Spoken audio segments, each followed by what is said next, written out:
Example 5.2 सबसे पहले एक वेरिएबल क्रिएट करेंगे num1 जिसको वैल्यू असाइन करेंगे 20।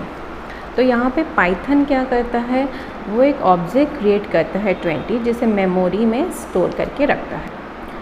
मेमोरी सेगमेंट्स में डिवाइड होके रहता है। हर एक सेगमेंट या फिर लोकेशन का अलग एड्रेस होता है, यूनिक मेमोरी एड्रेस होता है जो एक इंटीजर नंबर होता है। ठीक है, नेक्स्ट हम करेंगे प्रिंट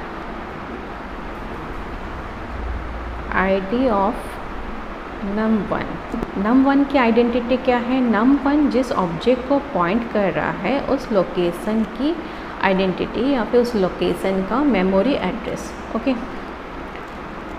नेक्स्ट क्या कर रहे हैं हम, num2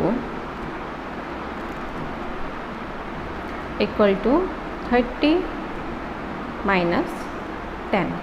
यहाँ पे हम दूसरा वेरिएबल क्रिएट कर रहे हैं num2 जिसकी वैल्यू है 30 माइनस 10। 30 माइनस 10 कितना होता है, 20। तो यहाँ पे वो रेफ़र कर रहा है 20 हमारे पास ऑलरेडी है। ठीक है, तो पाइथन यहाँ पे डुप्लीकेट डेटा नहीं क्रिएट करेगा, पाइथन यहाँ दूसरा मेमोरी एलोकेशन नहीं करेगा क्योंकि ऑलरेडी 20 है तो वो उसे रीयूज़ कर देगा। ओके, वो क्या करेगा, num2 को रेफ़र कर देगा सेम ऑब्जेक्ट 20 को। ठीक है, ओके, यहाँ पे और इम्पॉर्टेंट क्या है समझने का कॉन्सेप्ट क्या है, num1 और num2 सेम मेमोरी लोकेशन को पॉइंट करें या फिर सेम ऑब्जेक्ट को पॉइंट कर रहे हैं, इसलिए दोनों की आइडेंटिटी अब क्या होगी, इक्वल होगी।